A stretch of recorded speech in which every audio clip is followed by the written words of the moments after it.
ऋग्वैदिक काल में राजनीतिक स्थिति। ऋग्वैदिक प्रशासन मुख्यतः एक कबीलाई व्यवस्था वाला प्रशासन था। इस काल में राजनीतिक इकाई बहुत ही छोटी हुआ करती थी। युद्ध की प्रधानता थी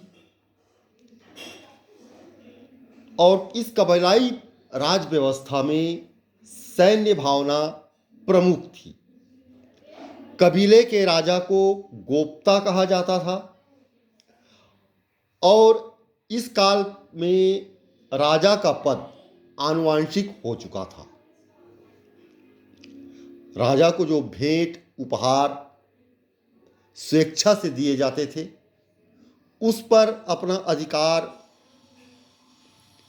हमेशा बनाए रखने के लिए राजाओं ने राजपद को आनुवांशिक कर दिया था और प्रायः ज्येष्ठाधिकार की प्रथा थी और राजा के ज्येष्ठ पुत्र को राजा का पद उत्तराधिकार में प्राप्त होता था।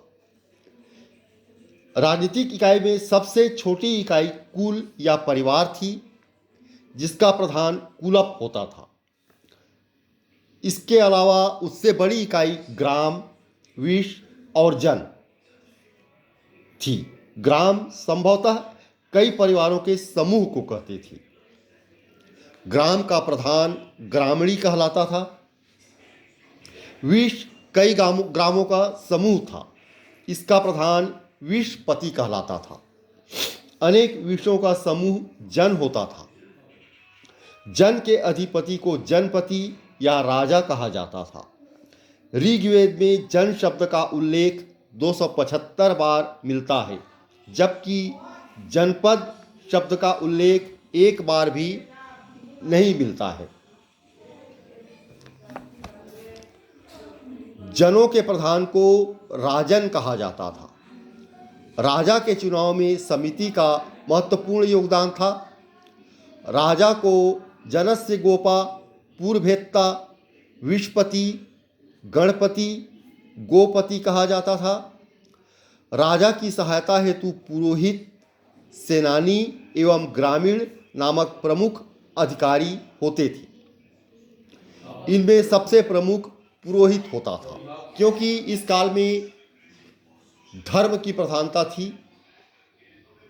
राजाओं के द्वारा, आम जन के द्वारा यज्ञ किए जाते थे, पूजा पाठ हवन किए जाते थे और इसमें पुरोहित की भूमिका प्रमुख हुआ करती थी। सभा मुख्य रूप से वृद्ध जनों एवं कुलीन व्यक्तियों की संस्था थी जो वरिष्ठ लोग हुआ करते थे, अनुभवी हुआ करते थे। सभा उनकी संस्था हुआ करती थी। इसके सदस्यों को सुजान कहा जाता था। समिति कबीलों की आम सभा थी जिसके प्रमुख को ईशान कहा जाता था। यह राजा की नियुक्ति, पदच्युति करने के साथ उस पर नियंत्रण भी रखती थी। सभा एवं समिति के द्वारा राजा को सलाह प्रदान की जाती थी। विदथ में लूटी गई वस्तुओं का बंटवारा होता था। राजा भूमि का स्वामी नहीं था। भूस्वामित्व जनता के पास था। बलि प्रजा द्वारा राजा को स्वेच्छा से दिया जाने वाला उपहार था और संभवतः इसी को हमेशा बनाए रखने के लिए राजाओं ने राजपद को आनुवांशिक कर दिया था।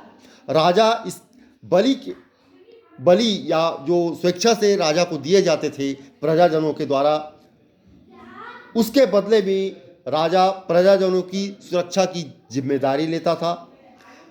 राजा आनुवांशिक था किंतु वह नियमित या स्थायी सेना नहीं रखता था।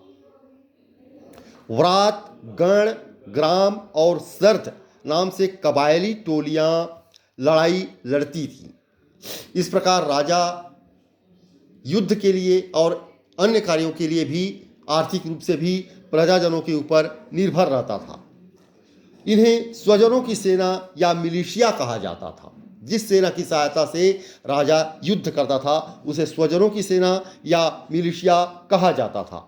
ऋग्वेद में राजा को गोप्ता जनस्य अर्थात कबीले का संरक्षक एवं पूरा भेदता अर्थात नगरों पर विजय प्राप्त करने वाला बताया गया है।